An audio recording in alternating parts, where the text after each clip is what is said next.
Molly Green and Darren Rudge. I saw Monty Don just going hell for leather with a hoe. I'd certainly keep them going all the year round. The Happy Garden.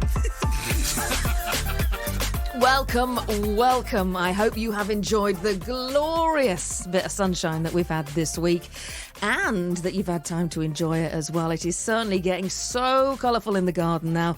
The geraniums, the sapphinias, the roses, everything is starting to bloom. And I hope you've had a nice week in your garden or pottering on your balcony. Or perhaps you've been down the allotment. That is what we're focusing today on the Happy Garden podcast. Places of tranquility, allotments of abundance, and of course, most importantly, community as well. And lots of you have been in touch to tell us about your plot and exactly what it means to you. Darren Rudge, I know you know loads of people with allotments, specifically Dennis, who brews. It's great.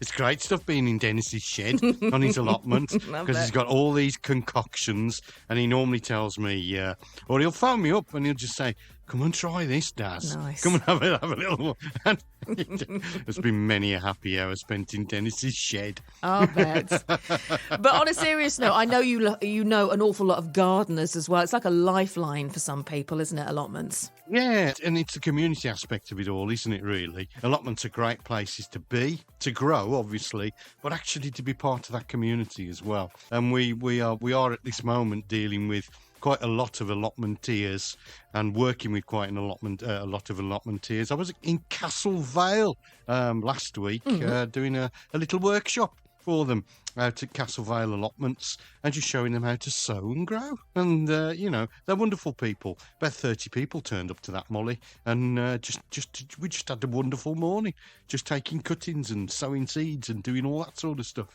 So it's great. The community is absolutely fabulous. Of course, you put some pictures, didn't you, on the Facebook page? I did, Bit jealous they got a polytunnel. Yes, yeah. Very nice. They've got everything. You know, and once you've got a community like that, you don't want for anything. So I just said, let's make some compost teas. Have you got any comfrey? And they couldn't think whether they got any comfrey on site, but had to walk around. And then this gentleman said, I've got a load in the corner here. Have that lot. Oh, brilliant. So we just literally salvaged some from somebody else's plot. So it was great. Fantastic morning. Well, there you go. Communities, yeah. Wonderful, wonderful places. If you haven't got something, probably someone down the next plot will have. Absolutely. Well, loads on allotments today on the Happy Garden podcast. We're going to be hearing, as well as talking allotments, though, from our very good friend Bob Sweet, who is show director at BBC Gardeners World Live. The show is just round the corner, literally and figuratively speaking, actually. It's at the NEC down the road. And it's next week, 13th to the 16th of June. So we're going to be finding out shortly what this year's show holds. And just as a sneak preview, Darren, Bob Sweet, show director at Gardeners World Live, one of the biggest horticultural shows in the UK, did say it wouldn't go ahead without you. He said that. Well, of course not. How could it? Exactly. Well, we'll hear from him a little bit later on. Andy Lound is here, or Randy Lound as we now call him, with the history of allotments, the National Allotment Society here to highlight the social, health and environmental benefits of UK allotments. By the way, National Allotment Week runs, it's not for a couple of months, it's 12th to the 18th of August. And their theme is biodiversity this year. And as well, Dazzler, we're going to hear from a lovely guy, Bob, who is down at Windmill Lane Allotment Association in Coventry. Do you know he's been on the same plot for 60 years this year? No. Yeah. Really? Same square. Fabulous. Fantastic. Just think what he's grown on that plot and the things he's seen and things he's done. Fabulous. Absolutely fantastic. Yeah. It's brilliant. He must know his soil inside out. Listener Jo is going to tell us about her relationship with her plot as well and all sorts of bits and bobs. But before we do hear from the National Allotment Society in a second, as always, shall we start by getting some of your all-important jobs for the week ahead, Daz? Now in the Happy Garden. Oh, I say, sweetie, this is my favourite bit. Time for Darren to be absolutely flabulous and regale us with his gardening jobs for the week ahead. Well, yes. 2 and a 1 and go, Darren! So pond fish, folks, need to eat more in the summer, so feed them little and often, once or twice a day. If the food has not been eaten within 15 minutes, then just remove and then dispose of the excess. You can compost it, folks, so you can just drop it on your compost bin and it won't make any problem at all. Plant up your hanging baskets and patio pots if you haven't already done so. And by the way, folks, it's safe for you to put your tenders outside now. And I own Molly Green, £5. Ensure the soil in your hanging baskets and patio planters are kept moist. Remember, don't let them dry out because compost is really, really difficult to re-wet. And do feed them, folks, sometimes on a weekly basis, depending on weather conditions, unless you've, of course, incorporated a slow-release fertiliser within your potting mix. Okay? And finally, apple and pears will shed some fruit, and it's called June drop, so it's quite natural for them to actually do that. Great, and we'll have some more of those before we finish the pod. Have you, before we do talk allotments and get down to the nitty-gritty, Dazzler, have you had a nice morning? I've had a fabulous morning. I've had a fantastic morning. Today is really, really hot and sunny. Yep. And I've been to a little village called Ettinshaw, which is in Wolverhampton, which is an urban village, folks. It's not a villagey village. Okay. And I've met lots of people as part of my community interest company called Rudgewood Horticulture Kick. Basically, we've been handing out wildflower seeds. So we put together a nice little where we can just basically give people wildflower seeds and they can go and sow a little crack or a crevice or a little portion of their land and just grow some wildflowers for the benefit of them and for the benefit of wildlife in general. And it's been brilliant. It's been lovely meeting people, even those folks that brought their little tots along and we've got them to sow a little pot of wildflower seeds. Fabulous. Oh, fabulous brilliant. thing to do. Oh, good. You got a good reaction. And of course, it was the launch, wasn't it, last Friday? Did it go well? It did, the launch of the Midlands Professional Gardeners Network. We had David Stevens as our speaker, an international garden designer, knows Alan Titchmarsh really, really well. He was actually one of the first people that was one of our TV personalities, to be honest, Miles. He started this sort of craze on TV to, these garden makeover programs way, way back in the 70s. So a brilliant guy.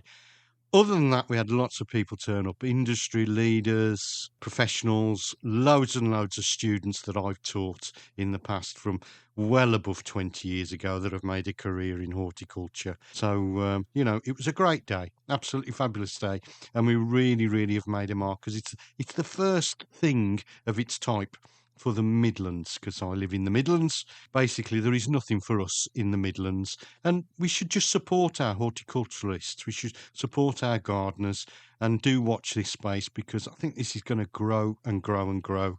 No pun intended. Oh, good. All the details for it are on the Happy Garden podcast Facebook page, aren't they? I saw that you did a piece on there. Yeah, it's all there, folks. And the first initial meeting was just asking folks, what do you want? What do you want from this network? What would be the ideal things that you would want this network to do? Because we can impose things, but it might not necessarily be the things that people want from such a network. And we've got lots and lots and lots of ideas. And now what we've got to start doing is plough through all these things that we were given on Friday and then start to put this thing together for folks. Yeah. Well, we shall follow it. Definitely on the Happy Garden podcast. I'm glad it went well there, the launch. That's great.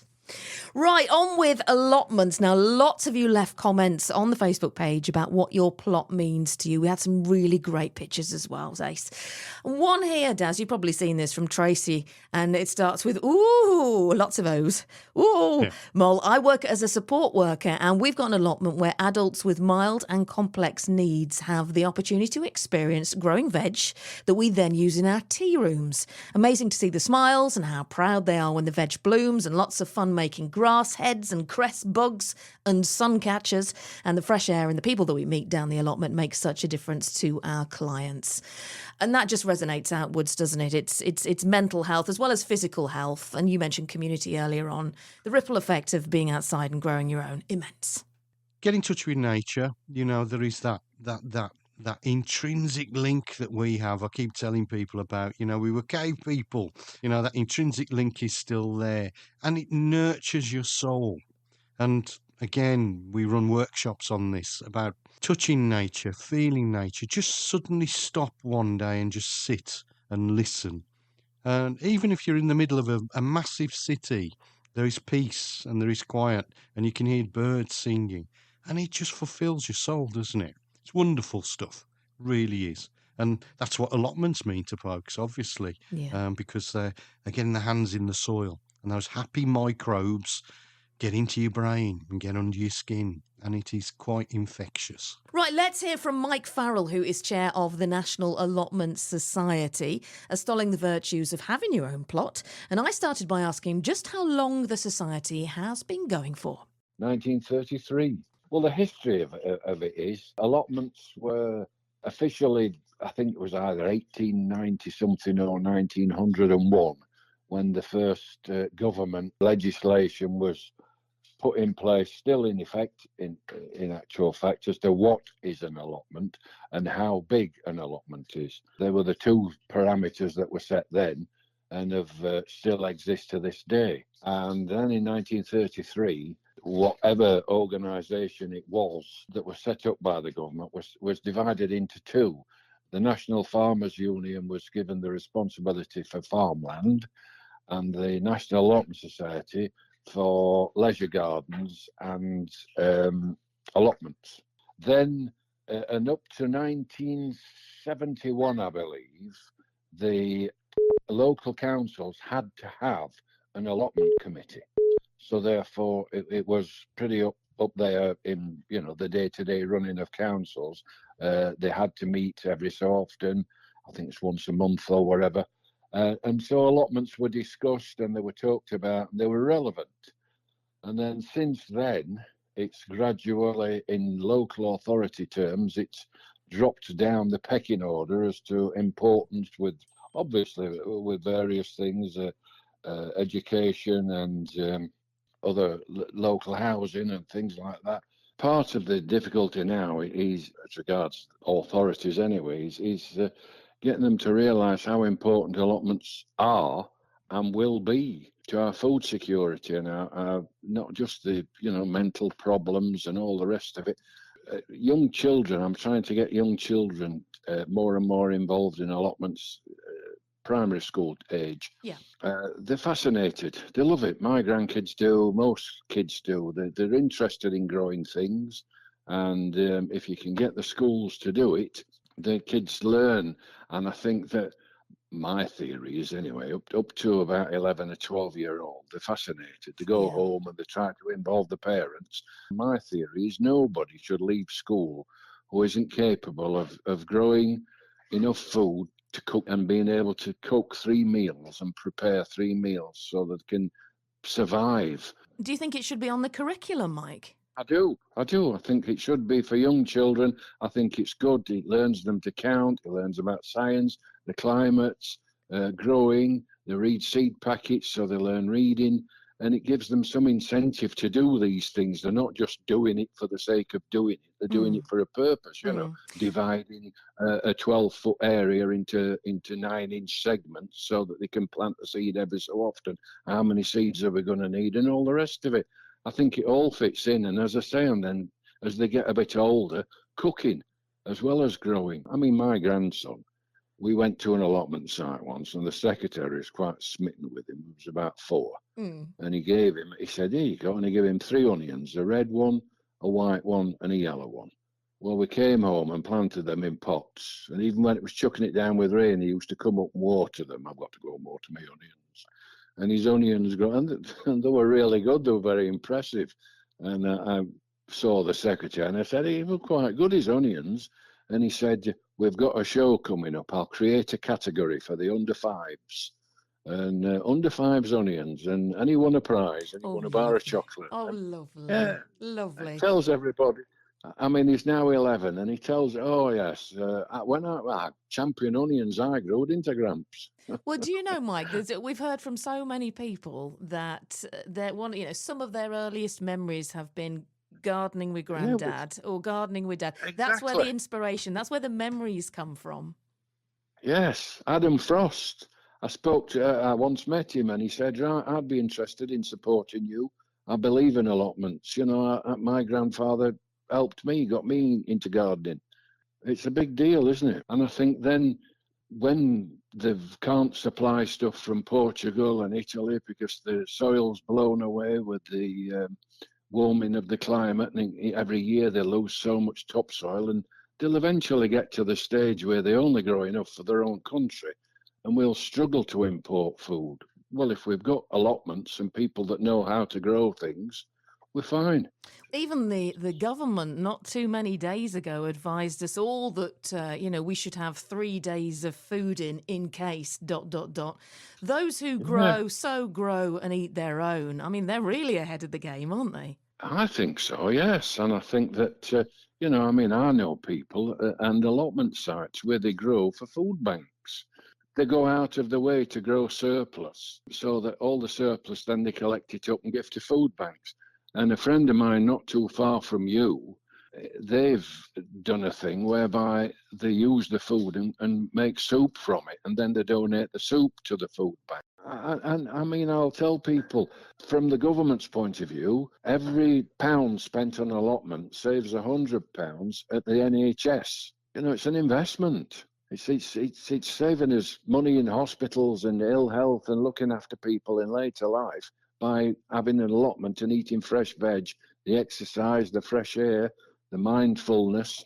It pays us back. It's been proved. As I say, it's helping the NHS. Money that they're investing in NHS, they might be better off putting it towards allotments. Certainly raising our profile. I mean, as you know, people who complains about having an allotment. Oh, it's hard work. Oh, I hate it. Oh, no, nobody. It's good for us. It teaches you learn to deal with the vagaries of life. You do everything right, and then it doesn't rain. So you've got to deal with that. Or it rains too much, and you've got to deal with that. Or weeds come, or slugs invade you, or we get a disease that we didn't know about. Some insects come that we've never had before. And, it helps people to learn to deal with things that you don't see coming. It's good practice for kids. We never expected that. Well, that's it. Oh, planning for things. There was an allotment site in Rotherham, and the NHS paid for them to have paths and sheds, and they monitored it and seen, the health thing. They ran it for a couple of years, and they worked out that it paid them to invest in allotments because then people didn't go to the doctors or the hospitals as much, so they saved money. They can create the new allotments. Somebody rang me. I'll not tell you the name of the company because they might not want me to. But anyway, they're building a big complex with the local authority, and part of it's housing and part of it's jobs and companies and things. And I said, right, how many houses? 1,700. 1,700 houses, right. And I said, have you thought about allotments? We'll have to check to see what the allotment allocation is for that region. I said, well, let me stop you there. Whatever the allocation is, it won't be allocated for your new 1,700 houses. You're going to create a new demand. You should be creating new allotments. Oh, interesting. And there will be where the houses are, whereas the allotments that exist now won't be where your houses are going to be built, are they? No, they're not. And I said, so, that's what you need to do. You need to create allotments where the houses are going. 1,700 houses. That's a lot of people, isn't it? A lot of families. These days, when they build houses, they don't build big gardens anymore. I mean, I tried to get a builder once. I said, instead of planting a lawn and a bed on all your new houses that you sell, why don't you offer them the option of having a couple of raised beds with some vegetable plants already planted? It's a good idea, they've got Mike. a start. Yeah. Yeah, they weren't interested. No, that's a shame. Mike, what happens the 12th to the 18th of August then, 2024, National Allotment Week? What's all that about? Well, we have a theme, and it's where allotments just come to the fore for that week. It's a promotion. We're working with the National Garden Scheme, which opens up gardens to the public, as you know, individuals' gardens. Yep. And I get it to open allotments. If we can register an allotment site, they can open to the public certain dates. It's a win-win situation. They sell tickets. That money goes to good causes, and people come to the allotments. and they can buy plants or tea and coffee, and that provides income for the site towards, the cost of upkeep of the fence or the locks or things like that.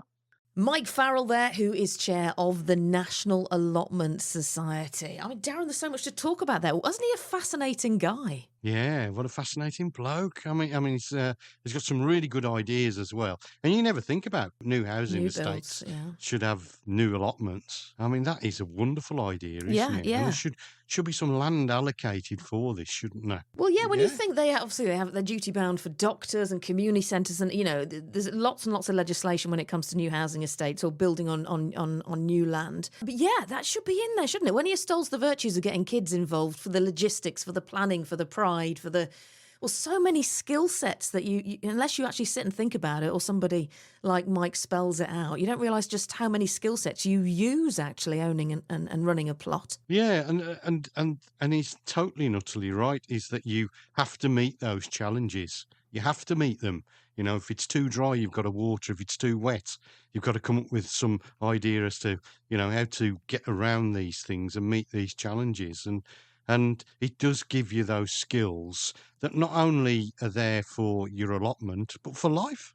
Because it helps you to tone your brain into that way of thinking. Because in life, you've got things to get around, haven't you? Yeah, you got to adapt. Things to do. Yeah. And you have to adapt and just work things through and work the solution through. And that's what an allotment's all about. Well, and also, I didn't realise, which is strange considering we're, best friends with the National Garden Scheme people. I didn't realise that allotments open for NGS, Daz. That passed me by. Yeah, they do. Yeah. They've done it for a while, actually. I just love walking into allotment spaces because of the diversity. Yeah. I mean, I'm quite lucky because Birmingham is a big city and I've got access to quite a few of the allotments, and you've got a lot of ethnicity within Birmingham. And they're allotment holders. So, you can have a Jamaican garden, you can have a garden from Yeah.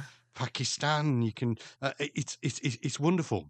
So it's not like your common old garden sort of cabbages and cauliflowers most of the time. There's some really exotic things going on in the allotments that I actually get to see. And it's wonderful. It's totally not wonderful. And the sharing that goes on when they've grown a crop and just they've got excess, they just pass it on. And, Yeah, food banks sharing. and I just come away with carrier bags full of stuff. It's great. It's absolutely superb. When you say about diversity, I mean, that ripples out to where we live, Dusk, obviously, because we're in the Midlands. And we're very, very diverse across Brum and the Black Country. And I was at a boot sale this morning. In fact, I went to 2 boot sales this morning. Hang on a second. I've done, wait, Darren, you'll be very impressed, 14,500 steps. And it's lunchtime. But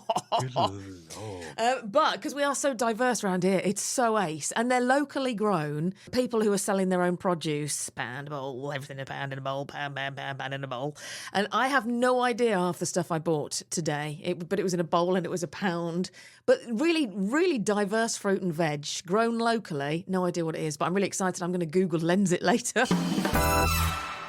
The West Midlands team from the National Allotment Association, I'm very pleased to say, are going to be at Gardeners World Live, which, as I say, is 13th to the 16th of June. They're going to be offering advice and promoting the joys of the allotment as well. And we just heard Mike Farrell, their chair of the National Allotment Society, talking about Adam Frost, who actually, before I get Bob Sweet on, Darren, I was watching Gardeners World Live from the week before last. Gardeners World, should I say. And they were talking about Adam Frost's show garden and the preparation that he's doing for it. And you and I were messaging in the week. You've already seen, because you've been at the NEC probably preparing, you've already seen just the basic bones of his show garden?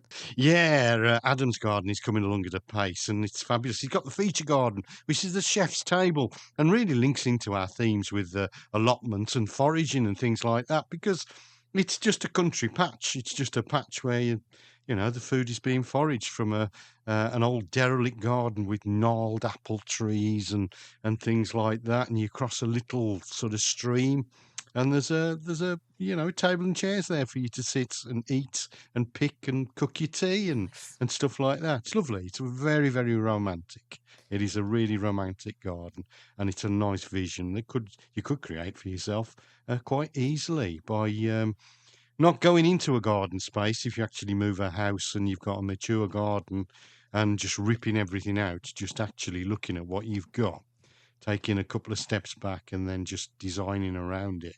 And it's a fabulous idea, isn't it? Yeah, Ul- definitely.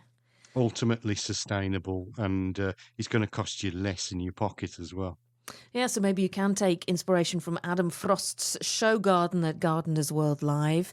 So let's hear from Bob Sweet, who is the show director, about this year's show. Well, we've got a very exciting show coming up this year because we've got a lot of new things in it, and that's always a great thing to have.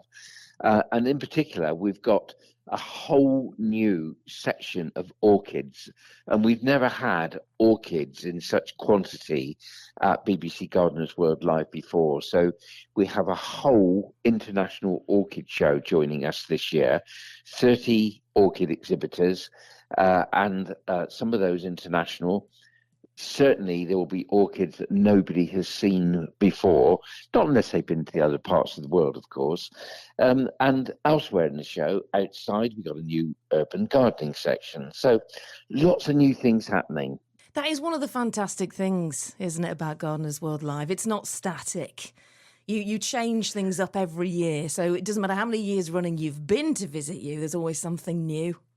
Well, you've got to keep things moving, haven't you? And for example, we got a new Get Growing stage for expert tips and advice. And that has some great speakers on it, some well-known faces, people who are used to talking to visitors about how to grow their plants. And I just think it's one of the great things you can do at a show is to go and just get that lovely feel about all those questions that you got, why are my plants not doing as well as my next door neighbours? And there are experts there to answer those questions. So, let's keep things moving around, introduce new things. And all the time, we've got new things happening like hands-on workshops for houseplant success and even mushroom growing. Oh, fab.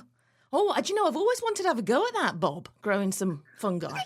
Yeah, it's interesting, isn't it? I've seen some of the results of what people have achieved, and it's brilliant because you go away with a little bit of kit, and whether it just looks like a bit of a log or a bit of a paper bag, you end up with lots and lots of nice edible mushrooms on it, which is really exciting, isn't it? Yeah, it really is. They're beautiful things as well. See, that's another thing I was going to say about Gardeners World Live, because Chelsea, of course, is not long since gone.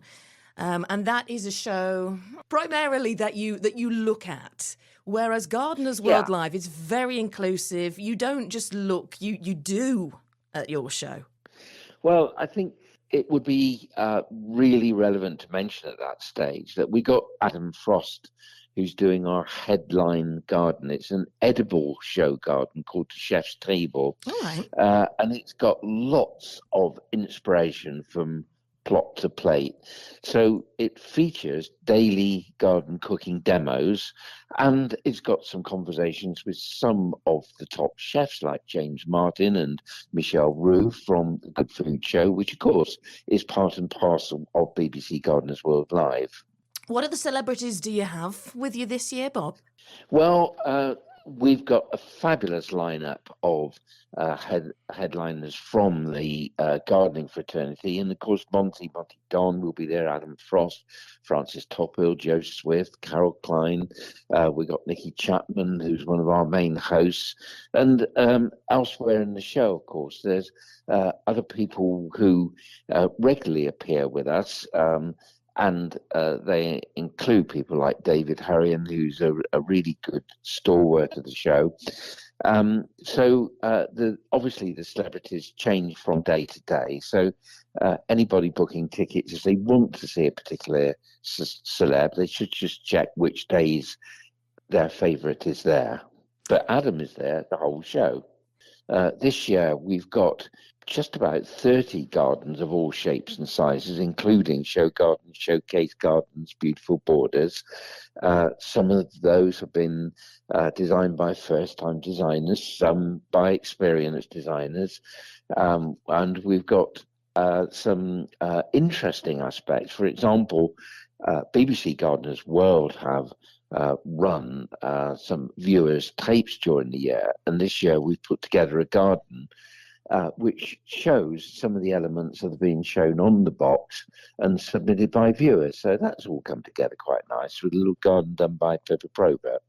So, yeah, very exciting.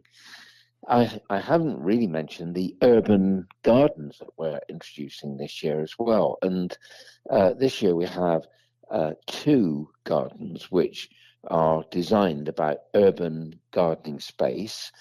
They've been designed by a nice lady called Jerry Carman, and they involve being planted and being landscaped by the 2 winning people from the Landscaping World Skills Competition.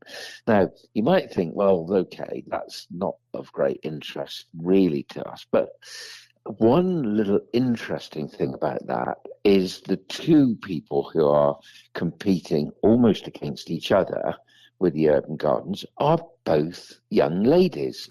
So it's amazing that in the landscaping world, we're suddenly seeing young ladies or females coming through as landscapers. And here we have the 2 who've been elected the best of the young landscapers in the UK, staging gardens at BBC Gardeners World, and staging gardens a little bit in competition, not a strict competition, but a little bit in competition with each other to produce the best garden. That's fantastic, and that's really going to be inspirational for the next generation, isn't it? Well, it is, because the whole idea of the gardens is that there are 20 must-have plants for urban gardeners included in those gardens. And we have a lovely host on the Gardens Aid Sellers who will be taking everybody through what they can do with their own urban space. So much to do, so much to see, so much inspiration to gain, Bob. I can't wait for Gardeners World Live. Give us the dates for people to stick in their diary. Well, it's the 13th to the 16th of June, so the show runs from Thursday to Sunday. And, of course, tickets are available on the BBC Gardeners World Live website. Bob, thank you so much for joining us. I'll see you very, very soon. Oh, I'm going to look forward to it. And I'm going to have to go back to getting my hands dirty. We're building the gardens at the moment. And just a little secret that as we're building, we've got Adam Frost on site building his own garden as well. So I'm very excited. We should have somebody of that presence personally involved in making sure the garden's perfect for the show. I think it's hilarious that the show director, yourself, Bob, is there on his knees as well, healing in. Yeah. Oh dear, you do get involved in all aspects, Bob. We'll say that. Everything. Again, it's gorgeous to speak to you. And you too, Molly. Bob Sweet talking about Gardeners World Live, 13th to the 16th of June, literally round the corner. I thought, Dazzler, I might do, similarly to Chelsea, for the podcast, I'll do like a Gardeners World special, sight, sound, smells, because of course it's the BBC Good Food Show in conjunction as well, so I'll probably be half cut whilst reporting, but I'll do my best. And of course, can I come and interview you as well? Well, you can, yeah. I'll be there, obviously, and you can come and shove the microphone under me nose. And we'll have a good chat. We'll go for a little walk around if you like. Yeah. And I'll show you the sights and the sounds. Well, if you've got time, because, I know that you've got a lot of ladies booked into the tour and things. Oh, yes. Well. Oh, you are lovely. More on Gardeners World Live next week here on the podcast. Back to allotments. But by the way, if you've sent us any questions on our email, thehappygardenpodcast@gmail.com, we're not ignoring you and we will get through them next week. But today we are centering and focusing on allotments. But I do have them and we'll get Dazzler to answer them next week. Attention, future Molly speaking. Now, I've just completely lied to you because I've just realised the dates. Because we recorded the podcast the week before this went out, so that means in 2 weeks' time it is actually Gardeners World Live, which in essence, when you're listening to this, is next week. So, turns out I won't be answering your questions, nor will Darren. next Friday, we will be doing the Gardeners World Live special. So if you can't get down to the NEC between the 13th and the 16th, then next week's podcast will bring the NEC to you. Okay, so that's what's happening next week. Anyway, back to past me. As you were.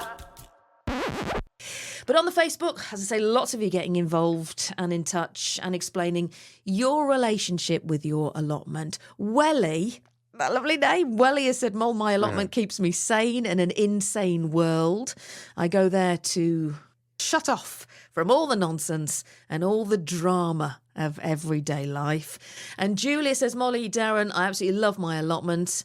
I have two, and I spend as much time as I can around work. Love growing flowers from seed and watching them bloom, full of bees, and it's just a lovely place to be. It's a bolt hole, I think, Darren, listening to everybody. Yeah, well, this is what I meant by it becomes infectious, because you'll go and do your job, whatever job that might, and all you're thinking about is getting down the allotment. And so for some people, they haven't got a garden, so their allotment becomes their garden space. So they even lay some lawn, a little bit of turf and stuff like that, a patio set down there, so it's not all about growing veg for some people. And for some people, their allotments have been in their family for generations and passed down. So the Botanical Gardens in Birmingham, they've got the Guinea Gardens, which are the allotments down there, and there are some high hedges around there, Molly, and you just can't get onto that side because they've been owned for hundreds of years, literally. It's been passed from one family member to the other. That's nice. And for some people, that's their garden. It's safe, it's secure, it's behind a gate, and you can't see in, and that's their private space, and that's what they want to do. Literally, so it's their wonderful. Safe space mentally as well. We're going to hear, when we hear from Bob, who's been down his plot 60 years, I'm fairly certain, although I did do the interview a few weeks ago, but I'm fairly certain that he mentions one bloke who's got a bed in his shed. I think he hides from his wife. I'm not sure, but yeah, he's definitely made himself comfortable. Well, still to come, Andy Land's going to be here to tell us the history of the allotment, and we'll hear from listener Jo, and it's helped her mentally and physically. And also our Dazzler will be doing his monthly slot, telling us what to forage in June, food for free, what's not to love. First, a couple of adverts though, brackets, you can feel free to skip them, but we'll see you in a minute. Welcome back to part 2 of the Happy Garden podcast. Today we're focusing on allotments. It's really fascinating. Now, a couple of weeks ago, I went down to the Windmill Lane allotments in Coventry, and I met a lovely man called Bob, who is from the Windmill Lane Allotment Association. And Bob has been on the same allotments. In fact, he's tended the same plot for 59 years. And I asked him exactly who they do have down the allotments. Various people from different parts of the world, Egypt, Poland, Turkey, America, Jamaica, apart from the UK. We've got all manner of people, and they're all good plot holders, particularly the Polish people. We've got Ukrainians there too, they're good as well. How many people were here or how many plot holders were here when you first started? Has it grown a lot? It has grown. When I became really involved as a secretary, we used to have about 67 members with 83 plots. When the pandemic came along, there was a great demand for allotments because the government was saying you can still go to your allotment as long as you isolate. So us here, along with the other sites in the city, decided to halve the allotments up, make them half the size, because the demand was so great we couldn't cope with the demand. And as such, it helped that demand.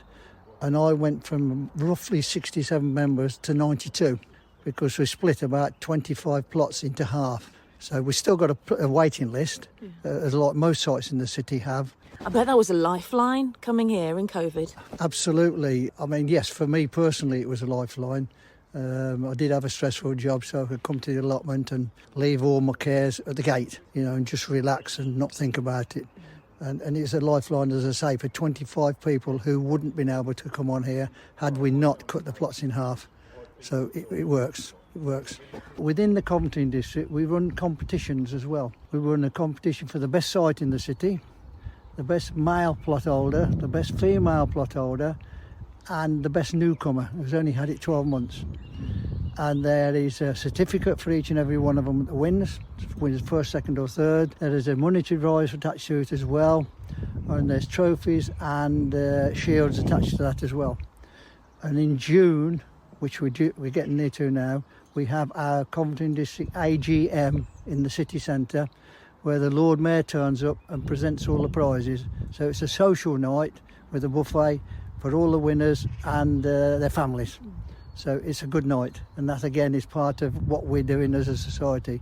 It generates interest amongst ourselves, and it generates interest on the site as well. I bet you have a few characters here, Bob, yourself aside. Can you tell us about a couple? Well, yeah, one of the funniest ones, I suppose, was a gentleman was here many, many years. He was a policeman in his time, a security man as well as in a factory. If you wanted him, Joe Neal, you could always find him in his shed, and in his shed he'd put a little bed, and he would lie on that, and he would look like a beach whale. Oh yeah, we've had various people down here. We've got one or two now. A deaf man, he is completely deaf, but he's a character because he can talk to you, and in the conversation he'll walk away before you're finished. So you've got to chase him to say, "Come back, Eddie. We need to finish the conversation," you know. So yeah, I think every site's got characters, and that's what we love about it. How have you found the last 18 months growing, Bob, with the weather? It's been taxing, you know, like this year, for instance. It's been a late start because of the weather, but nature being what it is, it comes round, it brings itself right. But we're just a bit late with it, that's all. So we cope with it. I mean, for us, it's a hobby, but with a farmer, for instance, it's a living. So we all sympathise with the farmers who are late or can't get crops in, but we can, even if it's 2 or 3 weeks late. It doesn't matter that much. I was once told a theory many years ago how gentlemen used to test the ground as to whether it was warm enough to plant seeds. And the test was, you dropped your trousers and you put your bare backside on the ground, and if it was warm to your backside, it was warm for the seeds. You tried it, Bob? I've never tried. No. I've never seen anybody try it. But that's an old folk tale. But yeah, that's what I was told in my early days. It's not the rule of thumb; it's the rule of bum. Yeah, you could say that. Yeah, that's a good one. Yeah. Well, you having been here nearly 60 years, any top tips for people listening for things to do this time of year, as we're now in May? Well, obviously now in May we're starting to plant now, so dig your ground, fertilise your ground and make sure the plants are healthy when you put them in, and just nurture them, you know, make sure they don't starve of water. I don't believe in water. I'll water the plants in, but I don't believe in watering them unless they're dying. The idea being that to get good strong plants, if you don't water them, there's water in the ground, the roots will go looking for that water and it makes a stronger plant. If you continually water, like some people do every day, those roots stay on the surface. And if you miss one day, they can get scorched because they're on the surface. So make the plant search for water. You get a stronger plant, a healthier plant, and a better product, better produce. And you, having been on the same plot for nearly 60 years, you obviously know your soil inside out. Is that important? Yeah, it is. Look at the pH level, and you can get instruments to tell you the pH level, and pH level around 7 is ideal. If it's low, you perhaps need more lime on it. If it's not, just treat it accordingly. But don't put lime where you're going to put potatoes, because you get scabs all over potatoes, and that's not good for them. So be careful when you're using lime. I use lime when I'm winter digging. I always winter dig around October, November, leave it in lumps for the frost to get into the ground. It breaks it up, it gets rid of the bugs and grubs, and when it comes spring, it's easy to dig and it's clean. And that's a philosophy I've had since day one. Yeah. Final question for you. For anyone listening who's thinking of getting an allotment, stole the virtues of an allotment, why would somebody get on the list? For me personally, it's not just getting the veg out, it's the exercise, it's the fresh air, which is good for you anyway, and a lot of vitamin D they talk about, and where could you get it better than on the allotment? But also it's the camaraderie of the people around you. I mean, we'll do maybe a couple of hours work, and then there's a little group of us, we'll stop and we'll make a cup of tea, have a cup of tea, and put the world to right. And you can't, it's crazy, but it's what we do, And it's a camaraderie. You're away from the telephones, but hopefully you're away from the media. You're just in your own little world, and it's fantastic. Keeps me sane. Bob there, who is from the Windmill Lane Allotment Association, been on the plot 60 years this year. What a lovely, lovely gentleman, Darren. And quite an achievement. I wonder if anyone's been on a plot longer than that. Well, perhaps, but Not he's much. a character, isn't Oh, he? lovely, yeah. I mean, this is what you get, isn't it? You're going to get characters like With Bob stories, and, yeah. with stories, fantastic. Yeah. But what really fascinates me is he's a source book. Do you know what I mean? Yeah. He's such a source book You of can't buy information. that knowledge, yeah. No, not at all. No, and you can watch Gardener's World if you want to, read as many textbooks as you like, but actually, he's had his hands in the soil, and he's grown stuff, and he's had that experience, and you cannot buy that, folks. And he's such a guy that you ought to really plunder for knowledge and information. That's what Bob is to us, and we really, really should respect what he is, who he is, what he's done. Respect that knowledge and pass it on. Yeah. That's the big thing. That's what sustainability is all about. Molly, if we stop doing all the things that we've done to our planet right now, won't make a jot of difference because of all the things that we've done in the decades leading up to this point. So what we have to do is teach the people that are to come how to grow, how to sow, and how to maintain the planet. And that is sustainability. That's what sustainability is all about. Yeah. It's making sure that we protect this planet for the generations to come. And Bob is one of those people that has that knowledge that we just need to pass on to folks. And he'll have so many little tips and so many little things that he does his own way that you'll never find in a textbook. And this is what fascinates me about this stuff. This is why I do the tea bags, bras and tights stuff that I do, because they're all little tips and hints and things that have been handed down throughout the years. You'll never find them in a textbook. They're never delivered as a training course or anything like that. But actually, they're super, super efficient and really are sustainable for our environment and for ourselves. Bob, thank you very, very much for being interviewed. And I'd love to meet him face to face and just have a couple of hours with a pint, just sitting there chewing the cud. It'd be brilliant. What a brilliant guy. Be more Bob. Be more Bob. Be more Bob. Thank you, Bob, if you're listening. Be more Bob. Yeah, it was a pleasure to have you on. Now, before we hear from lovely listener Jo about her allotment plot, and Andy Lound is here with his horticultural histories, of course. Dazzler, your foraging slot, which actually I am going to include Andy Lound in as a little precursor to your foraging slot, but you're going to do this monthly now on the podcast. Well, you've already did one last month. So it's just a monthly thing to tell you what you can be up to and what to look out for during that month. And just get your taste buds in action, really, and have a go. Some of these things you know about, and they're there, but you've never, ever tried them. And that's fascinating. Absolutely fascinating. Well, Andy Lound knows that you do this slot. And we had a quick word yesterday, and he just wanted to put this in as a little precursor. It's quite interesting that you talk about foraging. Of course, do you know about the forage cap? Now, the forage cap, which is used by the British Army and many others, is actually literally a foraging cap. In the 18th century, there were small cloth caps, and they were worn by cavalrymen. And of course, cavalrymen could use it to forage for food for their horses, so they could pick up oats and things like that. And then it was actually used by all branches of the army, so they could actually use it to put in berries or put in little bits of vegetables, so they could take the cap off and use it as a carrying device for food. And that's where the forage cap came out. The German army never used one because they have what's called their bread basket. They always carried a bag around them where they could put bread in or other vegetables in. But the British Army always used the forage cap. I love him. I love Andy Lound. And one day we will meet, my friend, face to face. Have you never met Andy Lound? I've never met Andy Lound. Darren. Never, ever. I'll tell you what you need to do, Molly, Go if on. we can do. We need to get together at some point. If you're doing your slot on the BBC, I'm just going to turn up. He was in on Friday, and he's in again tomorrow. I said we ought to give him his own coat peg. He's always in. Yeah. And we just have a brilliant half an hour, wouldn't we? He's We're actually ace. chatting. Because again, he's a mine of information, isn't he? It's just an untapped source. It's fabulous, fabulous stuff. What's really ace about Andy as well is that he wafts in a big sort of velvet cloak.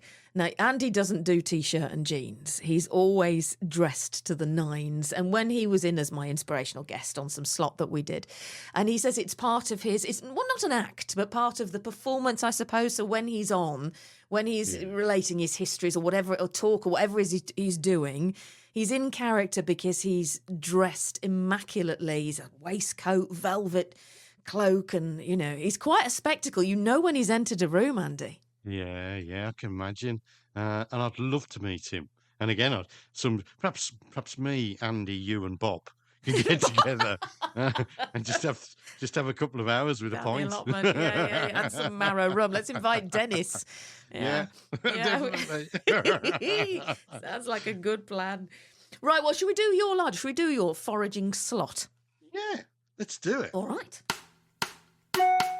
You can grow it, you can pluck it, you can hoe it, you can cut it, you can boil it out of the ground. You can mow it, you can pick it, you can show it, you can take it, you can forage. What have you found? It's Darren's larder. Did you hear that ding? I've just sold some shoes on eBay. Come and have a forage through Darren's larder. I'm so unprofessional. Did you hear the ding at the beginning of one of the interviews? I think it was the Allotment Society. My phone was going off. Yeah, that was my husband telling me there was some dog food being delivered at the gate. Terrible. Anyway, right, your foraging slot, our Dazzler. Well, foraging, as we said, folks, for wild food connects us with nature and gives us a reason to get adventurous in the kitchen. Midsummer is a magical time for collecting edible wild plants. You can spend warm days and long, light evenings foraging for surprising edible ingredients, from garden weeds to, actually, some of your shrubs and your trees. So, let's start with one then. The ash is one of our most common trees, and together with privet, they are the only UK representatives of the olive family. The young green immature seeds of ash, known as keys, are edible and have also been used as a herbal medicine. They often hang in really generous bunches at this time of year. Now we move on to a really famous edible plant, which is called elder, sambucus. For many people, fragrant elder flowers are synonymous with summer, and they are at their best late May to early June, depending on where you live in the UK, obviously. The flowers and berries are the only edible part of the elder tree and require cooking to remove small amounts of toxic chemicals. We move on then to ground elder, not a relation of elder itself. This perennial herb is so called because its leaves resemble those of the elder tree, but is also known by a host of other names that reflect its history as a medicinal plant and more recently its reputation as a weed. They include goutweed, dog elder, herb gerard and devil's gut. Ground elder isn't native to the UK and was probably introduced from the continent by the Romans. It's a pot herb and a remedy against gout, and was once a cultivated and valued plant. And although its traditional uses have dwindled, the plant hasn't. It's now classed as an invasive weed and is an irritation to many gardeners who fight a continual battle with its persistent roots. Why not then embrace it as a food and stop worrying about it as an invasive weed? Woods in the summer are often filled with the delicious scent of honeysuckle. This beautiful fragrant wildflower has edible blooms that can be used to infuse a sweet honey-flavoured tea and in many, many other different dishes. You only need a few flowers to capture their essence. Use them to infuse water to make refreshing tea, sorbets, cordials or jams and jellies. Make simple syrup with honeysuckle flowers that can be used to make a vinaigrette or added to a cocktail for gin, champagne and chilled fizzy water. And finally, there's the dog rose. Petals from all types of roses, like dog roses, are edible and have a slightly fruity flavour and can be used to make syrups or jellies. Avoid any that have been obviously sprayed with pesticides recently. And then finally, other things that are actually in season at this time are dandelions, chickweeds, fat hen, nettles, mallows, oxeye daisy, red clover, sorrel, garlic mustard, sweet violet, and wild garlic. Nature's own picnic table is out there, folks, if you just look for it. There you go, Molly. Have a forage. Darren, that's absolutely fascinating. All that stuff for free if you look up how to cook it and use it and eat it. Yeah. In your back garden, or Hedgerows. in the highways and the byways. Yeah. It's all free. Yeah. You know, it's all free. When you're harvesting the highways and the byways, when the police turn up, just say, Molly Green Darren told you to do Rudge it. told me to do it. If you're on a highway, though, for God's sake, rinse it first as well. But no, fascinating. I absolutely love that slot, and we'll do another one. Oh, my God, the next time you do it, it'll be July. July, yeah. And there's some fascinating plants you can forage in July. Yeah. I have to tell you, just as a sort of a, just a little Heads pre-warn. up. Yeah. Just a little heads up. Absolutely fascinating plants you'll get your hands on in July. It's gorgeous. I didn't realise any part of dog rose. Talking of which, Rose and Molly Green. Yes. First blooms out. Oh, what colour is it? Yellow. Yes, told you it was yellow. No, you told me it was pink. But it is beautiful. What a thing. Darren. Well, can you post a picture, please? Yes, I will. I'll wait for another bloom to come out because that one's gone a little bit soggy. It was underneath something else. I didn't see that bloom. But the next one that comes out, I'll take a picture. Darren, God love him, got me a rose. Oh God, it was a David Austin, wasn't it? I bet they regret that now. David Austin, Rosa, Molly Green. Oh, Darren. Named it after you. Yeah. Although they probably would reverse it now if they realised it was me that ruined their gold-winning display at the Chelsea Flower Show. But yeah, I'll put a picture on the next bloom that comes up. My lovely Darren. Good it happened after judging. Yes. Now, Jo, let's hear from Jo about her allotment. She dropped us, again, it was a Facebook post saying that she got an allotment in her village on the plot where her granddad used to have his. So I gave her a bell and I asked her just how long she'd had it. We got given the allotment in February. They showed us which plot. I was really, really lucky because the plots don't come up very often down there. And I just made an inquiry. And apparently, I think I made the inquiry in January. And he said that some older gentleman was moving on and didn't want to do it anymore. So I had the chance of taking on the plot. It's only half plot, but it's still a decent size. I couldn't tell you the actual size. But I've got a friend, because I thought it'd be too much for me to do by myself, because I do work full time as well. But I've got a friend who's interested in doing it as well. And she's a gardener as well.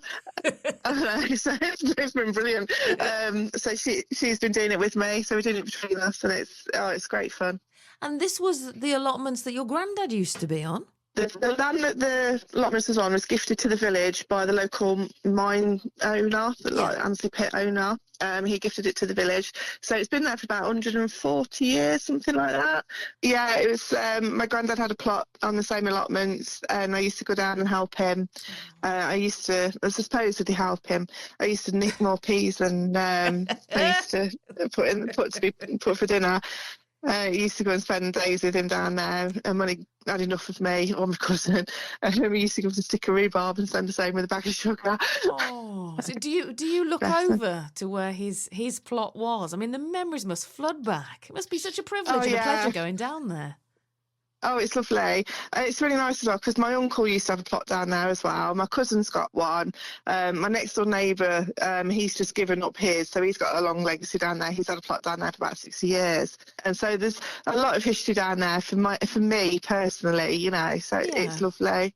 And do you spend more time there, Jo, than you need to grow stuff? Is it just a pleasure to be down there?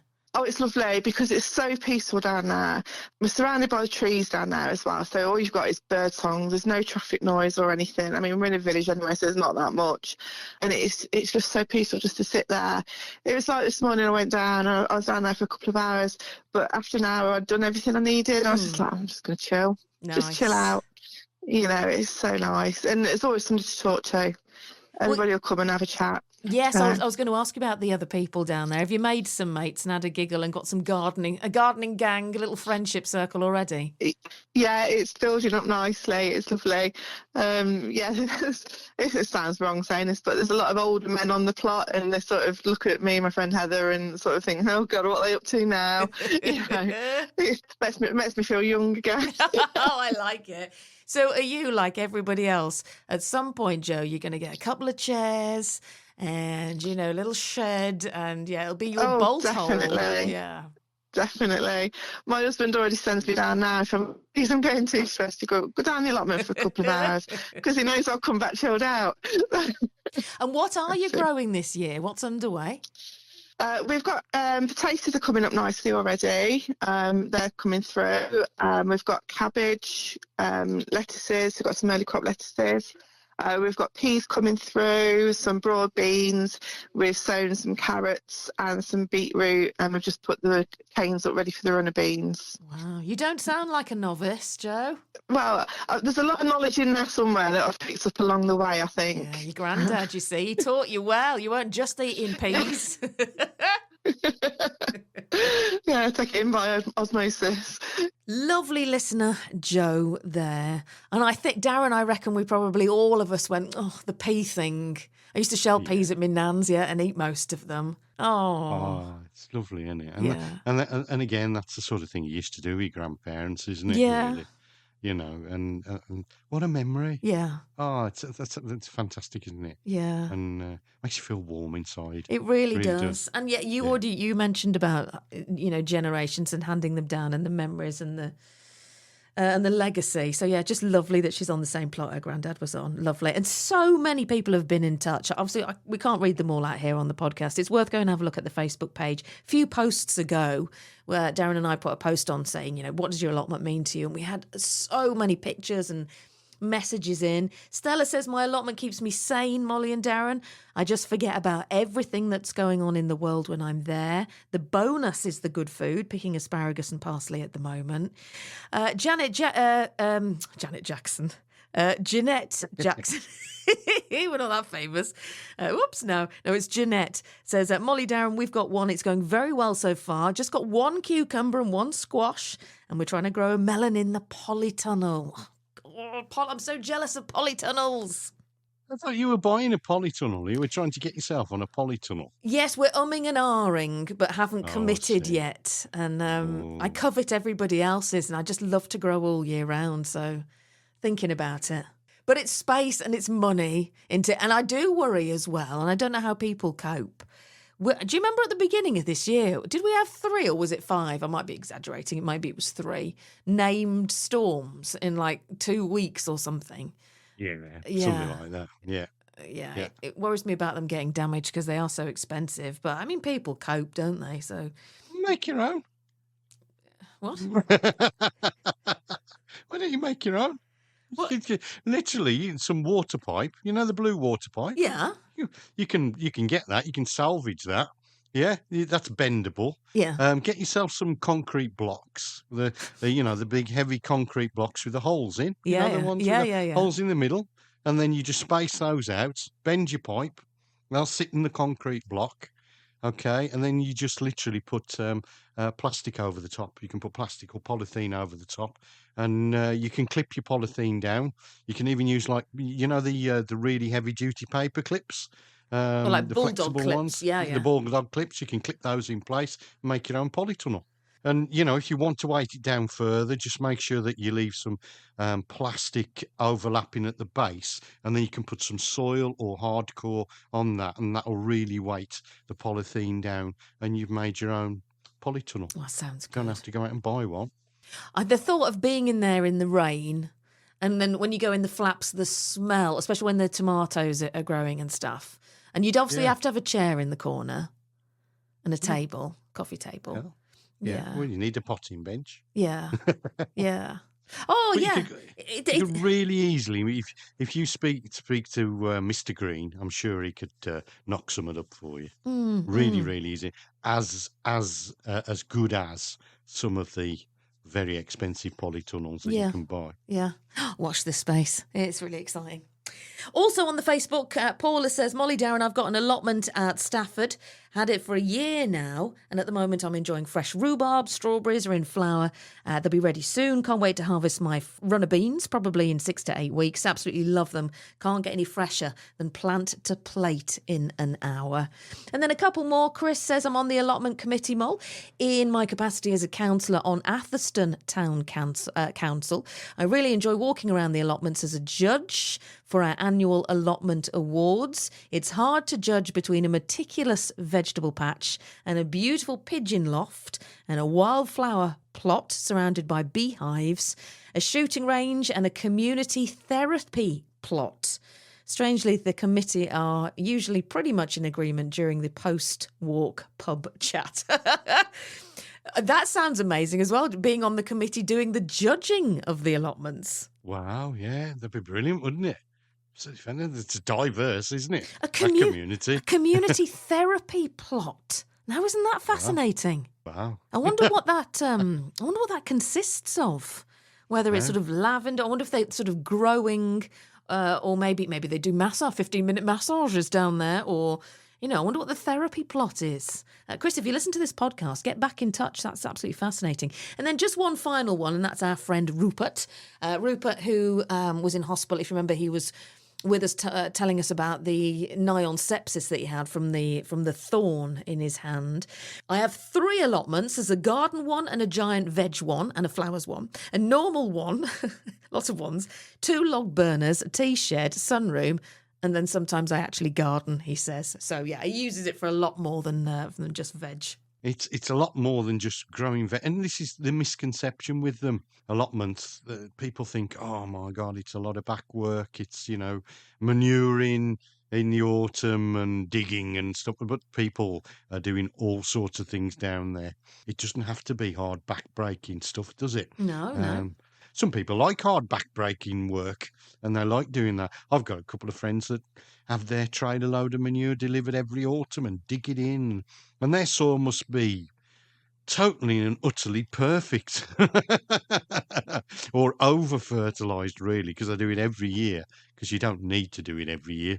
But that's what they enjoy. That's what they get from it, and they grow their veg quite successfully. So, horses for courses, isn't it? Yeah, use it as much or as little as you want. Yeah, it's your space make it work for you.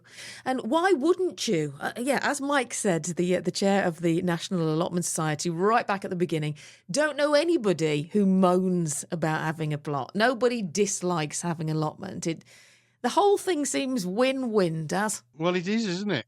It's good for your health. You're good for your mind, and good for your well-being. Yeah. And what more could you want than walking away after a day at the allotment where you've got that satisfaction to look back and know all those things that you've achieved? Yeah. Fantastic. So hopefully we've inspired you. So, get in touch with your local council and get your name down on the list. And if you are going to do so, again, the next step, we'd be really interested to hear how long the list is, whether you get one in a month or 2, or maybe it's a year long. It would be interesting to gauge, if you do inquire, just how long the lists are across the UK. So, Darren, as always, shall we finish with some jobs for the week ahead? Yes, let's do it. Now in the Happy Garden. Oh, I say, sweetie, this is my favourite bit. Time for Darren to be absolutely flabulous and regale us with his gardening jobs for the week ahead. Well, yes.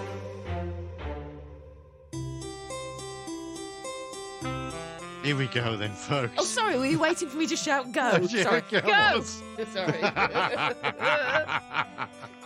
Move your houseplants outside for some summer sunshine. Give them a summer holiday, remember. Plant tender perennials, including penstemons and salvias, those sorts of things. And depending on recent weather conditions and daytime temperatures, gooseberries should now be ready to be picked. Tomato plants can be moved outside as well. If you're growing them as gordons, nip out those side shoots, folks. Bluebell leaves will have yellowed, so they can be cut back, and you can also dig them up and divide them at this point in time. Continue to nip out the side shoots from upright cordon tomato plants, and these reduce the amount of food and the fruit that you'll actually be getting. Cover strawberries and fruit bushes with nettering to protect them from the birds, because they'll come in and nick your fruits, folks, and start to feed the plants weekly when the fruit starts to form. Buy plants in strips or trays that are compact and sturdy, and pick out all those blooms from your bedding plants, folks. Remember, the more you pick them and deadhead them, the more flowers you'll get back. Nice. Oh, lots of sweet peas all over the house at the moment. I wanted to ask you, actually, and you've just preempted it. Can all houseplants go out now? Everything? Yeah. Everything. You just need to be careful with things that have big green leafy leaves, because they tend to like shadier conditions, but they can still go in the garden if you've got like a shady corner or something like that, not bright sunlight. Otherwise they get scorched, obviously. So but everything can go outside now. Fab. Just be watch the weather though. Yeah, if it does become a little bit chilly, we might get a -2 yet, Molly, and then you'll owe me a £5. Someone did say, actually, we're recording this on a Sunday lunchtime, and I did see something somewhere that said be careful about Tuesday, but I have had a look at it. It's only like 7 degrees, so... Yeah. But you're right. I mean, goodness, Mother Nature can do whatever she wants, can't she? So I might have to give you the £5 back at some point. Who knows? Who knows? Anyway, houseplants out for their holidays. Right, that's our allotment special done. I honestly think Channel 4, Channel 5, somebody should do a documentary series, Lost the Plot, Down the Plot, I don't know, something on allotment life. I think that would be such an interesting show. It'd be brilliant, wouldn't it? Especially with characters like Bob. Bob, yeah. Fantastic. So next week we are sort of back to normal. Lots of questions for you, Darren. If you want Darren for anything, any advice, any questions you need to ask, the Happy Garden Podcast at gmail.com is our email. But I'll give you all the numbers to get in touch, all the ways in just a couple of ticks. And also, Dazzler, we've got the National Sweet Pea Society joining us next week. Excellent. And they're a brilliant society. And sweet peas. Wonderful, Beautiful. Wonderful plants. Gorgeous. So just fill your house with scent. Yeah, it's gorgeous. Absolutely lovely. Again, it's future, Molly. Small fib. It is, of course, the Gardener's World live special on the Happy Garden Podcast next week. I have no idea why I have the megaphone button on. I just wanted to draw your attention. Attention, please. It is the Gardener's World special live. No, it's not live. It's the Gardener's World live special next week on the pod. Oh, there is Pod barking. So lots more to come next week if you can join us on the Happy Garden Podcast. But it has been gorgeous to have your company. I hope you've enjoyed our allotment special. And Darren, let's get back out into that sunshine. Yeah, it's time to take the dog for a walk, folks. Get out there in your garden. Speak to you on Friday. Yeah, enjoy. Thanks for joining us. You've been listening to the Happy Garden Podcast with Molly Green and Darren Rudge. If you'd like to send them an email, get in touch with the Happy Garden Podcast by emailing thehappygardenpodcast@gmail.com. Follow them on social media. Just search for the Happy Garden Podcast. Can we say Happy Garden Podcast just one more time? The Happy Garden Podcast.